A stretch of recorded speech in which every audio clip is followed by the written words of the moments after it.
I love seeing small businesses succeed, and I believe that success is a journey, not a destination. Think of this podcast as your weekly dose of inspiration, empowerment, and actionable insights. We're all about turning your one-day dream into a right-now dream. If you're ready to create the life you have always wanted, you're in the right place. Let's discover your unique talents and forge your path to success. It's not just about chasing goals, it's about embracing the journey and building a life that you love. Each week, I'll bring you conversations with experts on marketing, business, and a plethora of other topics that align with who you want to become. Whether you're an entrepreneur, creative, or simply someone on a mission, my goal is to provide you with the tools, stories, and a mindset shift to help you thrive. Buckle up, get ready to dig deep. Let's turn those dreams into gold. This is the Aurum Collective Podcast.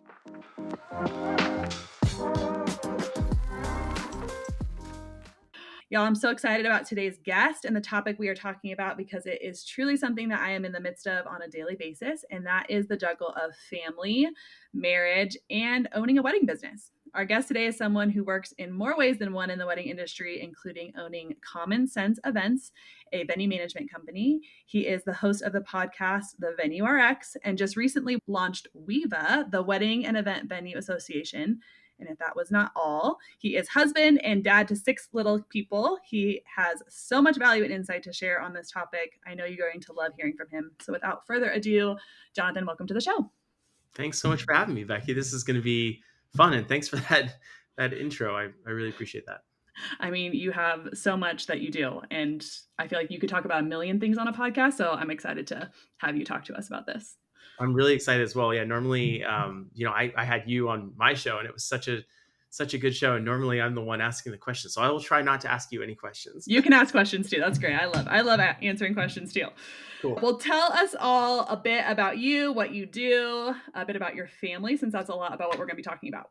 Yeah, totally. So, gosh, where to start? I think family has kind of accidentally played a really big role in my life, and I think when I was younger, you're a teenager, late teens, early 20s, and you kind of step away and do your own thing and kind of figure out a little bit of who you are and who you think you want to be. And very quickly after I had my first son and my wife and I got married, we did that pretty early. We were still both in college at the time, and it was earlier than we both thought we were going to have our first kid. And so, when Vinny, my firstborn, came along, it was a radical restructuring of priorities.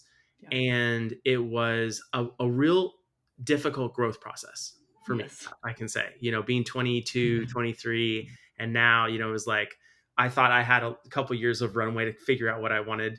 And now it was like, you got to speed this up, And so through the years, through the past 10, gosh, he's almost 11 now at the time of this recording. Through that time, we've had, my wife comes from a family of 8. I come from a family of 4. We wanted to at least have 4 and 5. Number 5 was an oopsie. The others were, the first one was not planned. And then the 5th one wasn't planned. And we wanted to have an even number. So now we're at number 6. Had to keep going. Exactly. And I think we're good now. Maybe we talk in another couple of years and I've changed my tune, but yeah. So family's definitely been a big part. And we've always, my wife and I have always worked together on pretty much whatever we've done. Even through the latter part of school, we kind of like tag team some school assignments. Yes. And so, yeah, family's definitely been a super important part of the last 15 years, really. Yeah. Tell us a little bit about your businesses that you have your hands in many things. So kind of touch on those just a little bit. You don't have to go super in depth, but give us a little flyover of what you guys are doing. Yeah, we have 3 businesses and they all have kind of come from each other. The first business that we started is Common Sense Events. We started as a staffing company, and we started that really right around the time that we had my first son, just because that's something that I knew. And that's something that, I could pretty easily integrate my wife into. And so we had, we were going to school and we were looking to pick up extra part-time work, and working with a catering company was an easy first step. And that's really where I had previously worked in restaurants and I had a lot of restaurant experience and a lot of hospitality experience, but kind of the staffing took it into the event world. And we worked for a number of catering companies. We started adding team members on. It became a business, corporation, and we kind of just kept growing. And then in 2020, we pivoted, and we had thought we knew that we either needed to go in more of a tech direction with the staffing company, or Mhm. we needed to pivot and do something else. We loved the industry, didn't love the positioning in the market on the staffing side of things. And so we had previously dabbled starting in 2018 in venue management and enjoyed that. And so then we took that led to, when we started venue management, to looking around saying, we want to be better at this. How do Yeah. we learn? And we looked for books, and there weren't really books about venue management per se. Yeah. And we looked at podcasts, and there were one or two. We looked at just any resources, YouTube channels, whatever, and there really wasn't that much content. And so we decided Yeah. that we're going to start something. That was in 21. And so the Venue RX has been an awesome resource. And then more recently, we've realized there was this gap in the market for venue owners. And Mhm. oddly enough, like in our area, a lot of the venues are more owned and operated by corporate, groups, uh, Yep. organizations, nonprofits, things like that. But we saw in the rest of the country with the venue owner series that we were doing on the podcast, we just saw that there was a lack of representation. There was a lack of community, and there were certainly Facebook groups and things like that, but there really wasn't a formal and professional feeling association that venue owners could go to for a number of different things. And so that is where WEVA was born out of. It stands for Wedding and Event Venue Association. And we've got just about 100 members now. We just did a launch party out in Las Vegas, and Love it. it was so much fun. And I think I get really excited about this because I know this is the way that we can make the biggest impact in our industry. And so, the next year, the next 3 to 5 years that we've set our goals, it's going to be really special. I love that. You truly do have so many things going on. You have a lot, and you probably hear that a lot from people. They probably look at you and your wife and go, "Oh, wow, you have a lot going on." I feel like I get that a lot, and I have 3 little people following me. So probably when you have 6 little ducklings behind you, people are like, "Oh, wow."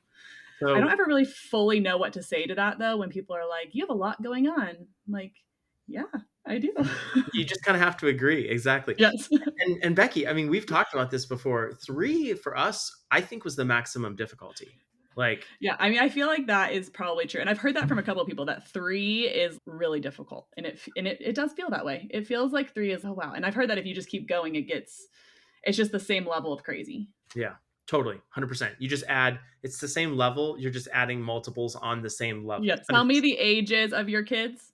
So we have almost 11, 8, and those 2 are boys. And then we've got 5, 3, 1.5, and then the baby's a month old. Okay, and all the younger are girls? Girls, yeah. Okay, Yeah. awesome. 2 That's older so fun. boys, 4 younger girls. It's a crazy mix of personalities. It's really fun Yes, to kind of yes, see them developing their personalities and kind of, yes. maturing. And it's been great. Are you drowning in client tasks? From contracts to communication, keeping up can be overwhelming. But fear not. I'm here to introduce you to HoneyBook, the ultimate solution for managing your business seamlessly. Say goodbye to stress and hello to streamlined workflows. With HoneyBook CRM, handling contracts, payments, and client services has never been easier. Join me and countless others who've discovered the power of efficiency. Ready to take the leap? Head to share.honeybook.com/Aurum and use code Aurum for an incredible 50% off for an entire year. That's right, half off for 12 whole months. Trust me, this is a game changer you won't regret. Visit share.honeybook.com/Aurum and enter the code Aurum, that's AURUM, for your exclusive Aurum offer.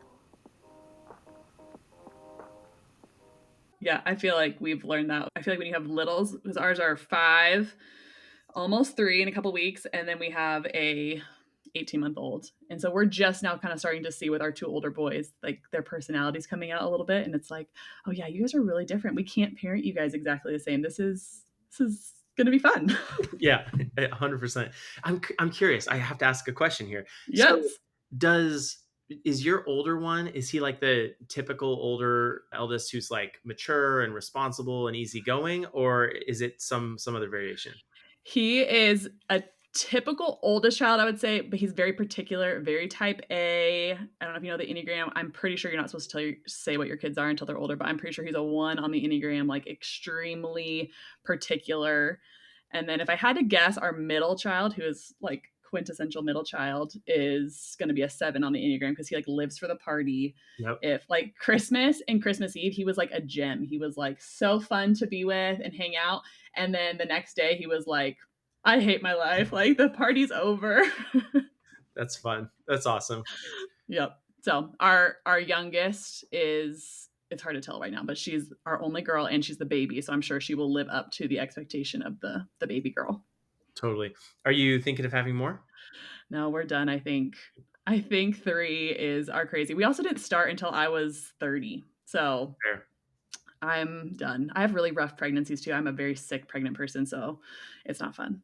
Yeah, that I feel really, I've heard that from quite a few friends, just family friends and things like that. And I really feel blessed because Jules doesn't like, my wife Juliana doesn't like Yeah, being pregnant, but I think she has comparatively easy pregnancies compared to that's good. some of the other women that I've talked to. So that's three is tough though, and you've kind of got a mix of boys and girls, so Yeah. that's cool. Yeah, my husband would have been okay being done at 2, and I was like, I always wanted 3, and I really wanted to try for a girl, so it all worked out in the end that I got 3, and she was a girl, and then we can be done. Perfect. Love it. So, plus we say that our venue is our other baby, so, we gotta stick with that, You're so, not wrong there. yes. Okay, well, we know that running a wedding business while managing family and life, it really can feel super demanding, like we're talking about. So tell me a little bit how you guys manage your time to ensure both your family and your business receive the attention they both need. That's a tough question. I think so. I'm going to give an answer, and it might be a little bit counter what widely accepted, parenting Yeah. is. But I really think it's important, just from my experience growing up. I think it's important for kids to see their parents working on something they're passionate about, they care about, Yeah. not to the toxic sense that the kids are getting ignored and kind of just pushed in a corner. But I think it's important for both mom and dad to have a really kind of a sense of drive and a sense of purpose outside of just the kids. Like I think you do life with the kids. You don't Yep. just do kids. And I saw my mom, my mom homeschooled us all the way through college, actually. I love it. I was homeschooled too. No way. That's Yes. cool. Just a couple of dorks with no friends in the room, I right? know. I never got that. I had more friends than like any of my peers at the time. Yes. Uh, but yeah, so I really think, I saw my mom focus so much on us, and I think that Yeah. that's really important, and I admire her a lot for that. But then I also saw later, as we moved out of the house, she really wanted a sense of identity outside of just being a stay-at-home mom. And I think that maybe with the generational shift, that's become definitely more acceptable Yeah. socially. But I really think it's healthy because, Hmm. seeing how my wife, she works in our business, she's our COO, she helps on the podcast, helps produce it. And Yep. so her having that, and then me having my thing, and then both of us coming back into the family is important. So to answer your question, we really spend a lot of time working, Yeah. and we try to bring our kids along with it. And as Yeah. entrepreneurs, we have the capability to kind of bring the family along with us in work. And then, we prioritize the kids' sports, we prioritize Mhm. their school, like their version of work, like what work is right now. Yeah. And so you'll frequently see, like, we'll take my son to a baseball game. He's really into competitive baseball, a lot of traveling and things like that, tournaments. Yeah. And you'll see my wife, she'll be in the outfield watching the game and working on her laptop. Yep. Or I'll be in the car taking a call so it's quiet, but the car will be pointed so that I can still see his game. I'll get off the call, I'll walk over. So we're very involved, but we definitely work. Both we're probably putting in, a minimum of 50 hours a week, if not more. And it also comes down to like, how ambitious are you? And I feel Yeah. like we're fairly ambitious, and we want to have a lot of things on our plates. We get bored easily. Yes. So that's what has worked for us. And I know it doesn't work Yeah. for everyone, but that's kind of how we've juggled it. Yeah, I feel like that's very similar to how we've done things. I feel like I'm always starting something new. Don't you have enough things, like enough plates spinning? I'm like, nope, I think I can add a couple more. It's going to be great. Yep. Yep. And I think that is so true, to have kids see us working and doing something that we love. Cause I would say I grew up in a very similar, I was homeschooled. And I feel like when my brother and I were old enough to leave the house, my mom kind of suddenly had like no identity anymore. Yeah. And I think that can happen to a lot of women for sure who like are stay-at-home moms or kind of find all their identity in their kids and what they do. And yes, I think that we should find so much joy in raising children if we're choosing to have them, but there is also so much joy in having them see us do something we love and have that to do once our kids are out of the house, because we will be parents forever, but we won't be raising them forever. So true. I could not agree more. And I want to add one thing onto that, because you mentioned Yeah. the identity piece. I feel like it puts pressure on the kid to be a component of the structure of the parent's identity, Hmm. but also for the parent, it creates an environment where they are on a roller coaster based on how their kids are doing. Yes. I can tell you, I had some like crazy times growing up where I was Yeah. not doing good, and my parents Yeah. were like, worst parent of the year award. Like, your son is really sucking at life. You're a terrible parent. And then also, I've had times where they're like, we're so proud of you, son. So like, Right. if you as a parent are so wrapped up in your kids, like the wins, the losses, and all the things, you're constantly high, low for both of you. Totally. I would fully agree with that. I think there's too so much to say for, I mean, we say all the time, like we want to encourage our kids to do the things that they love and they're passionate about. And if that's being an entrepreneur, which I hope and pray that my kids want to be entrepreneurs one day, like we want to encourage them to go off and do something that maybe a lot of parents would think is scarier or too risky. It's safer to go to college and do all these certain things in order of how we've always been told to do them. And I think it's fun to have our kids see us kind of doing those risky things. It teaches them that you can do it. If you want to do it, you can do it. Yeah, resiliency, because they are seeing, their Yeah. parents be resilient. Yes. They're watching it in action. And I think we live in a cool time because, there's not the emphasis on a college education that it was Yeah. 20 or even 30 years ago. Yep. It's not necessarily a prerequisite for success. Right. And so I think there will be more options, but I do think it takes a special person to be an entrepreneur. And so I think it's Hmm. on the parent. And I'm saying this from personal experience, and I know you're kind of in Yeah. this boat with me. We want our kids to be entrepreneurs, but that may not be their path. Right. And so showing them how they can show up at work. Like, what does it Yes. mean to be a good employee? Like, Hmm. you are an entrepreneur in a way because you own your own Yep. work.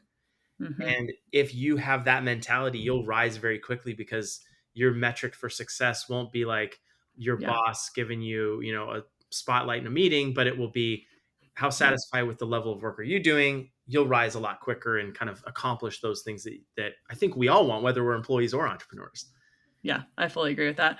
That's one of those things that you have to be okay with your kids doing things that you don't love necessarily. We say that all the time. We're not huge. My husband and I are not huge like soccer or like we call it ball sports. Neither of us are big into ball sports, but my husband loves mountain biking and hiking. And I was like, our kids might not love that. And we have to be okay with that. If they love soccer, we will go to soccer games. I love it. Well, you mentioned this a little bit, having your kids kind of be a part of your businesses. How do you guys do that? How do you include your kiddos in your business?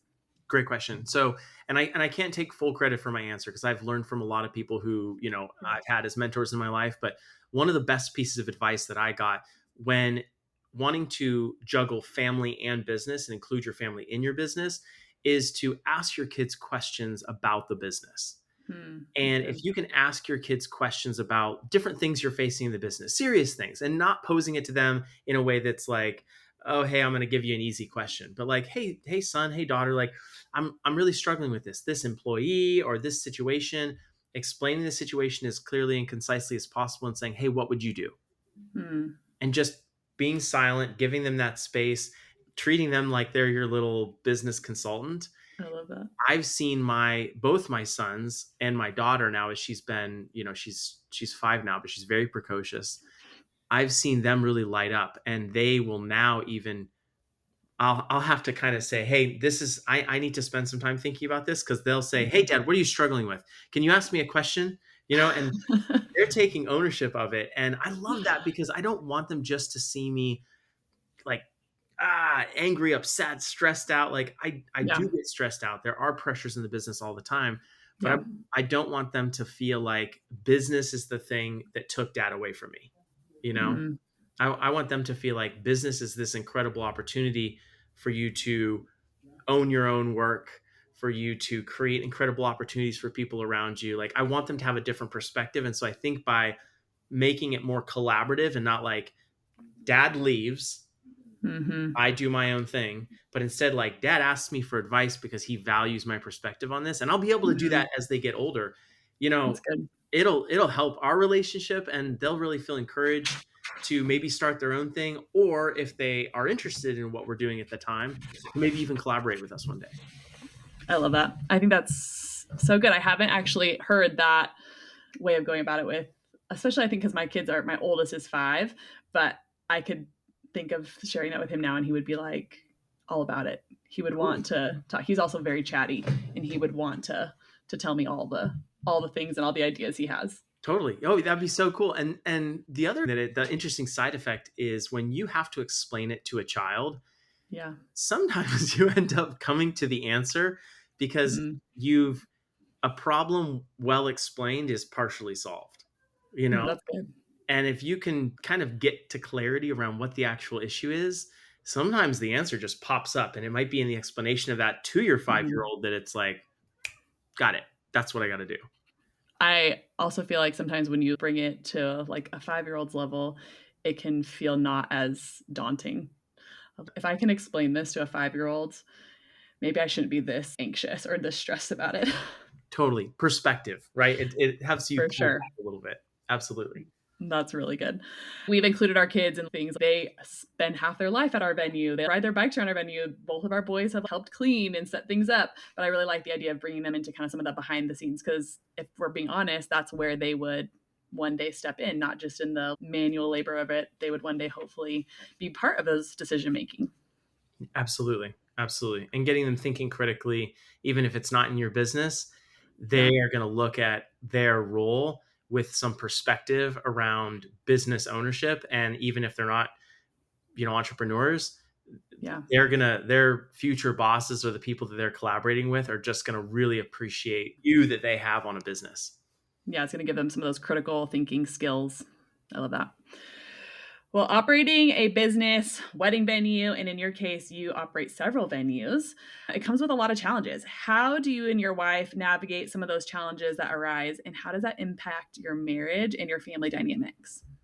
Great question. And this one was really challenging for us in a number of different points because our relationship quickly changed from basically being two college kids that were, doing all the college kid Yeah. things, to her fully being into motherhood. And I think you ladies may make the shift a little more gracefully than us men do. she, she like saw the pregnancy test and became a wonderful mother, and I saw the pregnancy test and did not immediately become a great father or a great husband.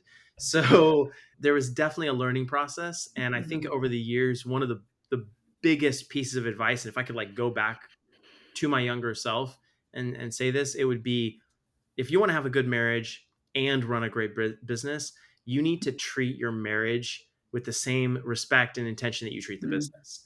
Yeah. And this is not going to sound romantic, may not line up with everyone's viewpoint, but if you have regularly scheduled meetings, if you Mhm. have shareholder buy-in, if you look for common ground, if you treat your spouse like you treat, your coworkers with the same level of respect and things like that, it really helps the marriage. And especially as you Mhm. start adding, not only have you added, you have the relationship, right? That maybe things are built on, and then you have the kids, and the kids kind of really compete with that at different levels. And then Mhm. you have the business. You have to break those apart sometimes. But realistically, if you work together, like my wife and I do, Mhm. we talk about that stuff all the time. And All like, the time. yeah, dates are fair game for business conversations, and you have to just check in with the Yeah. other person to make sure that they're okay with that. Because if they're not in a place, and this Mhm. for us, we've been married about 12 years, as we've had that time, sometimes we've needed dates to just be like business, personal, let's separate. Yes. Sometimes we're like, hey, this is the most important thing that we both care about. And we're Yeah. like awkwardly sitting at the table at dinner with each other, not talking about business because that's what we heard or read on a blog.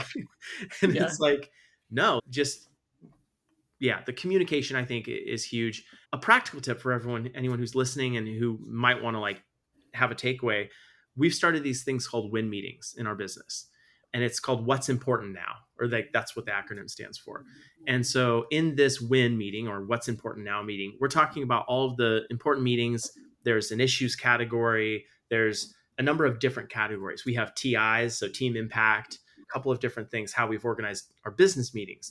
And we went about a year ago, we started going to counseling, not because there was some big problem in our relationship, but we felt like we were becoming like roommates. Just, it was super transactional. Fifth baby was here, business, podcast. And so it was all transactional. And we didn't like that. So we were like, okay, let's go to counseling. And because of that, we started treating the counseling appointment like our WIN meeting for our relationship. Yeah. And so now we stopped counseling, but we've kept the WIN meeting on both sides. So we often will treat a date night, at least the initial part of it, kind of like a WIN meeting. Like, hey, but it's a WIN meeting for our relationship. So we're like, what's team impact? What things have I not told you that you probably want to know that I haven't had a chance to tell you because you've been nursing? And, what are things that, changes that I want to see made? What are some issues that I see coming up? More relationally focused. And then that helps us kind of treating it in that same way with the same respect that we give the business side. I have one more thing. Yeah.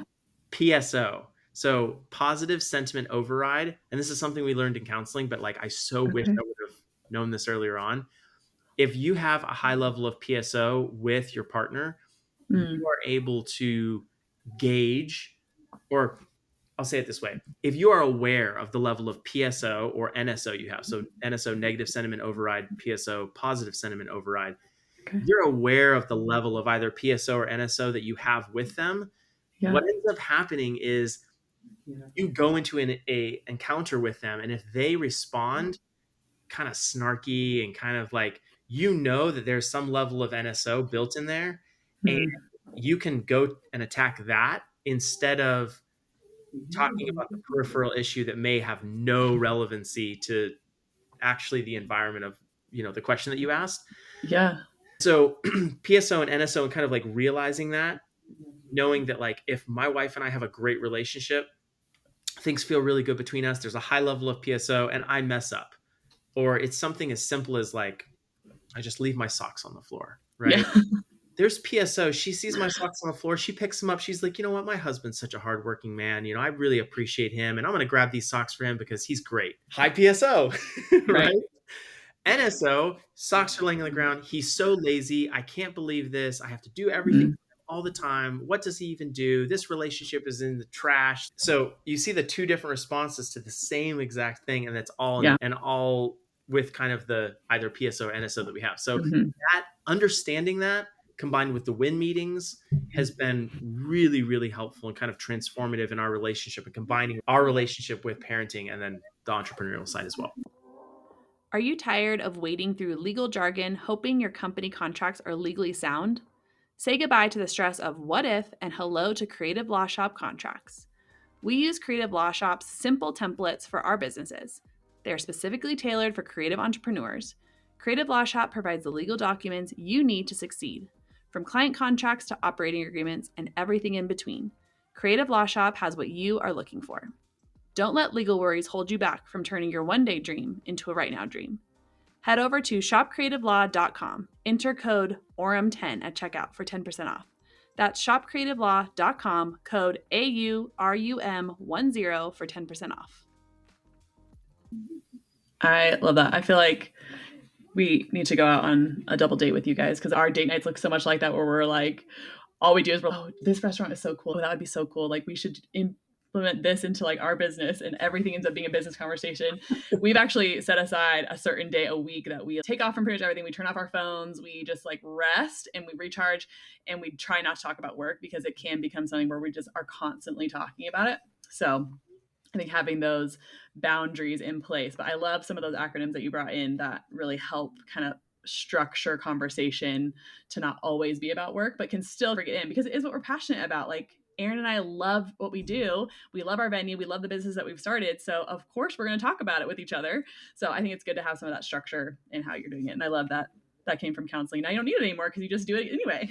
Yeah, exactly. Well, and you can take the ideal scenario is you go, you learn with a counselor, with a therapist, with a business coach, with a Yeah. business mentor. You take those things and you implement them as they work, for you and your situation. Yeah, I resonate with that a lot. That's awesome. Now, I know setting boundaries, which kind of like what I mentioned a little bit about how we've set boundaries for work and home life have been crucial for us and have breathed some life into our family when work is really stressful. Tell me, what are some of the boundaries that you guys have put around your guys' family life so that work doesn't fully take over? Oh man. At this point there are not a lot of boundaries other than I think that we've been through different highs and lows in our relationship, and we know when we're getting to a point where we really need to stop, and where the NSO is pretty high, where the PSO is pretty Mhm. low, right? And Yep. where we can't go forward without really like spending some time on our relationship. And that's not like date night necessarily. Yeah. That's not physical connection. That's not necessarily any of those things, but sometimes it's just a conversation. Mhm. Sometimes it's just like me or her taking time to listen to the other Mhm. person. And so I think right now that's an interesting question that you asked me right now, because boundaries right now for us look very different than if we had one, two, three kids. Mhm. Even at four kids, there were some kind of things that we had in place, some structures. Right now, my wife's breastfeeding. She's actually breastfeeding both our kids. She's a Both rock star. babies. Yeah, she really is. She's helping produce the podcast. She's the COO of the business, so she's wearing a lot of hats, and we're Yeah. regularly looking for ways to delegate and things like that. But boundaries for us right now look very different than really they even will in 6 months or a year. Yep. And some of the boundaries go away from necessity. Like normally we like Yeah. to be in bed together. We like to kind of turn our phones off and we'll watch a show. Mhm. So we are like watching TV, or we'll Yeah. do something with each other that we like. Normally that's fine. But sometimes during these days we are not getting as much done. And so Mhm. I'll tuck all the kids in at 9:30, and then I'm going downstairs and I'll put in another 2 or 3 hours of work. And Yeah. she's upstairs with a baby. We're not having that connection point. Typically, that would Yeah. kind of be a boundary that we would want to have, but you know, we're not going to judge ourselves and add pressure on Mhm. ourselves by feeling bad that we're not meeting these different things just because we're in kind of a crazy situation right now. Like we're adding a new little person into the mix, and Mhm. physical and emotional changes and things like that. It's really, really important. I think like even listening to this podcast right now, there's not one way. And No. so if you got to be careful if you listen to somebody or watch somebody on YouTube or read a blog, like there's the way that will work for you. And as long as it doesn't hurt people that you care about, and as long as it works within the framework of your beliefs and your Mhm. environment, like lean into that. Don't give yourself extra mental pressure by saying, oh, I'm co-sleeping and I read that this on this podcast this lady said that that was terrible, or like Yeah. do what's right for you, what works, as long as it's not violating any of your non-negotiables. I fully agree with that, especially in the season when you have kids. Like everyone has an opinion. It's overwhelming. So I would fully agree with that. And I feel like something that you said kind of triggered in my mind just thinking how like there are certain seasons of our life like when you have a newborn that just it sets up an automatic boundary. Like you have a newborn which your wife is experiencing this like she's nursing probably like 6 or 7 times a day. That's an automatic boundary of having to not be going as hard in business as maybe she was when she was pregnant. I feel like there's just those automatic boundaries. We say all the time, we call our rest day our Sabbath. And my husband will say all the time that if you don't Sabbath, you get Sabbath. Like you get sick or you get something happens where you're having to rest anyway. So some of those boundaries just end up happening anyway. So I think that's so good though, and such a good reminder to not put an expectation that somebody else has on their life onto yourself. It's really Totally. good. And all of our kids are so different too. I see like my kids and how they function and they need to have more outside time or a rest day for us is like getting outside and hiking. We live in Colorado, so enjoying the outdoors and there's so many things that can go along with what those boundaries look like. I wanted to just add one thing, Becky. I was thinking, and again, something you said triggered this. I've thought a lot about kind of dead time in between kind of growth phases. So for me, a lot of this came because I never played baseball growing up, and I don't like waiting for anything. a fairly impatient person. And so baseball, it seems like I'm watching my son maybe 2% of the time. Then we're waiting, the innings, do this, all the other kids are going. It's very strategic. And so I thought, what am I doing during those downtimes? And life is like that. Like there are times, Mhm. just like you said with nursing, that it sets up that automatic boundary. But how are you spending that time? And is there a way that you can do something that your future Mhm. self will thank you for? Yeah. You know? And so that's something I'm constantly asking myself at this phase of life. Are there things that I can do today while I'm not passing the time, but while the time's going on that I can't do all these other things that maybe I want to do? What can I be doing now that will be investing so that by the time life goes on, my kids will get older, by the time I hit that phase, that I'm like, man, I'm sure glad I spent all that time. Like learning a language might be something, or like Yeah. one of those little pieces that like later on you're like, this is great. I'm so glad that I know how to do this and I've invested the time, because time is what you had at that point. Right. We were talking the other night about how before you have kids, you're like, what did we do with all of our time? I wish I would have known how much time I had then, so I could have been more intentional. But I'm sure we'll look back in another 10 years on this season and be like, oh, I wish I would have known. So being intentional with the time we have right now, those down moments of how am I using this so my Yep. future self Yep. is thankful for what I did. So true. Awesome. Is there anything else that you would add that we didn't get to touch on today on marriage, business, family, the juggle of it all? We definitely covered a lot. It's hard to encapsulate all of the lessons or the little things, but again, I would really encourage, if you're listening to this right now, whether you're in the event industry or a different kind of more creative role, or you're an entrepreneur, don't. My wife sometimes asks this question, so she'll be like, babe, do we have a good relationship? Or like, or I'm even saying, hey, I look on maybe social media, and you see someone that you admire and they're like going out on a date night, or they're doing this or that. And it's more than just the comparison is the thief of joy, Mm-hmm. because I think comparison is important. Actually, the way that you feel when you compare yourself to others, I think, is really telling, you know Mm-hmm. and so I don't necessarily think it's the thief of joy, or there's a problem with comparison, but understanding the phases of life and the seasons that you're in are so important, because you might have the best relationship. Like, I think right now we have Mm-hmm. the worst relationship that we've ever had for someone with two kids. Like, we have a horrible relationship right now if we only had two kids and one business. I would not be impressed. However, we have the best relationship that I think we could ever possibly have. And we've Yes. got balance like you wouldn't believe. Mm-hmm. But you might look at my life and go, dude, you don't have balance. Like, what are you talking about? But we have balance because Yeah.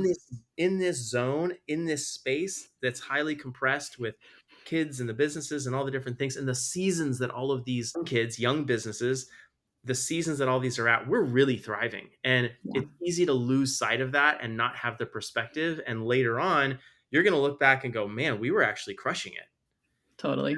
But it's important to remind yourself of that in the moment, because if you don't, you'll end up unwinding. And even if it's emotionally, like, most importantly, I think emotionally, you've got to stay on some solid ground, even if it's Mm-hmm. just in your head. You've got to be that for your partner. You've got to be that for the business. You got to be that for the kids. So that definitely is something that I think has helped me just provide some of that perspective for myself, hopefully share it with my wife. And Mm-hmm. if I could leave people with something, it definitely would be harder on yourself, like accomplish more, but also have some perspective and understand, Yeah. like, where what you're doing right now is pretty good, and know that you need to go harder, push harder. But understand, it's if you're in a compressed space and you're dealing with a lot of things, give yourself some grace. Yeah. I think that makes me think of too how the comparison is a thief of joy, and how social media and all these things that we look at or we listen to, even this, like you could listen to this podcast and be like, oh my gosh, I have all these things I need to like live up to. We really try hard to have community around us that's seeing the life that we're in right now, and it can like encourage and be like, no, you guys are doing good. Like, you do have a lot going on. You have all these things, and they actually know what's happening in our life. It's not like that social media highlight reel. And I think it's always a good reminder of, don't look at someone's highlight reel and compare it to your down in the dumps moment. Totally. And really having community and people around you who can see that you're killing it, you're crushing it for this season that you're in. Yeah. Yeah. The community thing is an area that my wife and I think have struggled with a little bit Yeah. more. And it's tough to find people that resonate with your values, who Mhm. understand the pace of life that you're going at. And so a lot of times, instead of try to explain that or include people, we've not in a mean way, but just we haven't been able to spend the time that maybe we otherwise would Mhm. with a community, because our community is our kids, our employees, and our audience on the Yeah. podcast and in Yeah. and in Viva. And so that's definitely something that we're working on. Like, I think that we're pretty probably deficient in our community's stage, I guess, maybe. But again, I'm not going to judge myself too hard on that because I'm like, Yeah. I'll 6 months, 12 Yes. months, 7 years, then Yeah. I'll judge myself on how, locked in my social community is. Yeah. And I think community can look different every season. Like you're saying, you have community, it just looks different than maybe somebody else would say their community should look like. So Yeah, you very have true. people around you. You're not in a silo. Totally. Yeah, very true. Very true. I love that. Well, will you share with all of us where we can learn more about all the things that you do, where we can follow you and get more information? Yeah, definitely. So if you want to follow me personally, I don't have a very cool Instagram posting strategy. So it's whatever I randomly decide to share. But that is my personal Instagram handle at Jono Aymin. So JONOAYMIN. And then we have the Venue RX, which is the Venue RX at the Venue RX, RX like prescription. And then we also have Weva. So that's at We Are Weva. So, and Weva is WEVA. And then Common Sense Events is, you can either just search Common Sense Events on the internet, or you can look at csevenues.com, or you can look at CSE Services on Instagram. So just at CSE Services. All the buckets, all the places to go. All the buckets. We'll make sure that we put all of that in the show notes. Jonathan, thank you so much for joining us on today's episode. You had so much good advice for our listeners, and I know everyone's going to be encouraged by this. So thanks for your time and spending with us today. Yeah, Becky, thanks so much for having me. This was fun.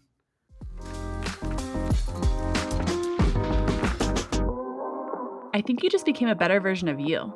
You finished another episode of the Aurum Collective podcast, and it shows. If you want more, head over to aurumcollective.com for show notes and discount codes from today's episode. If you want to keep the conversation rolling, join our community on Instagram and Facebook. All the details are at aurumcollective.com.